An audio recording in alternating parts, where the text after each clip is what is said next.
नमस्कार, स्वागत है आप सभी का हमारे चैनल दिव्या एस्ट्रो में। आज के अपने इस वीडियो में मैं आपको तुलसी विवाह की एक पौराणिक कथा सुनाती हूँ।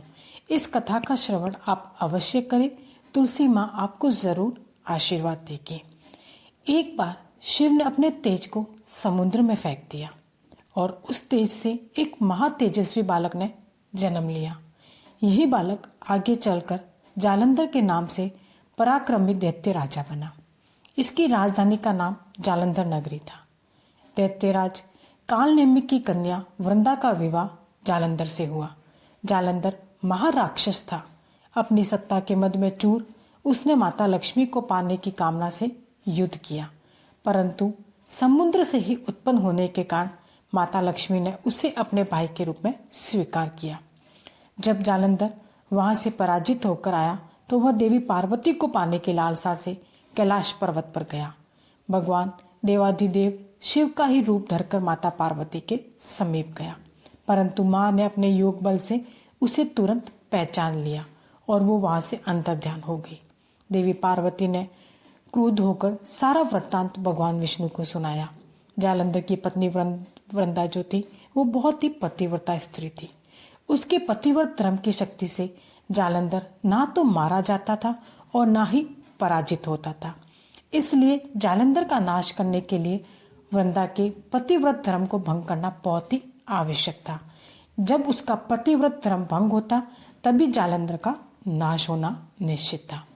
इसी कारण भगवान विष्णु ऋषि का वेश धारण कर वन में जा पहुंचे, जहां पर वृंदा अकेली भ्रमण कर रही थी।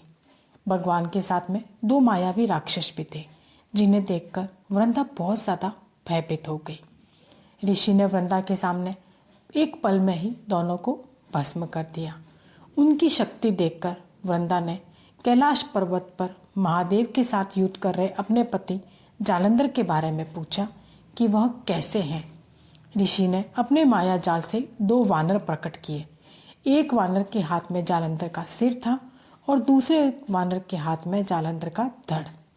जब वृंदा ने अपने पति की यह दशा देखी तो वह मूर्छित होकर गिर पड़ी। होश में आने पर उन्होंने ऋषि रूपी भगवान से विनती की कि हे भगवान, आप मेरे पति को कैसे भी करके जीवित करें।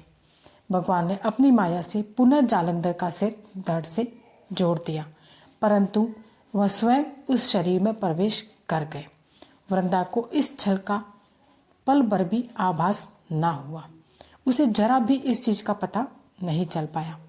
जालंधर बने भगवान के साथ वृंदा जो है वह पतिव्रता का व्यवहार करने लगी और उसने अपने सामने अपने पति को देख तुरंत उनके पांव छुए, जिससे उसका अस्तित्व भंग हो गया।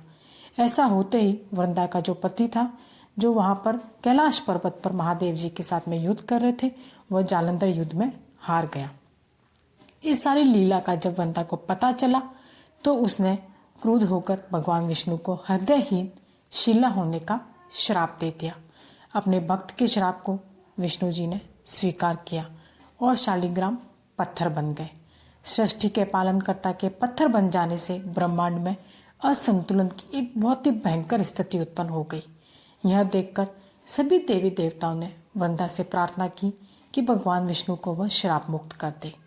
वृंदा ने विष्णु को श्राप मुक्त तो कर दिया, लेकिन स्वयं आत्मदाह कर लिया। जहां वृंदा भस्म हुई वहीं पर तुलसी का पौधा होगा। भगवान विष्णु ने वृंदा से कहा, हे वृंदा, तुम अपने अस्तित्व के कारण मुझे लक्ष्मी से भी अधिक प्रिय हो गई हो। अब तुम तुलसी के रूप में सदा मेरे साथ रहोगी।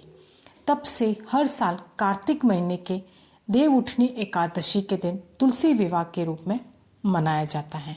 जो मनुष्य भी मेरे शालिग्राम रूप के साथ तुलसी का विवाह करेगा उसे इस लोक और परलोक में विपुल यश प्राप्त होगा, ऐसा स्वयं भगवान विष्णु ने कहा था।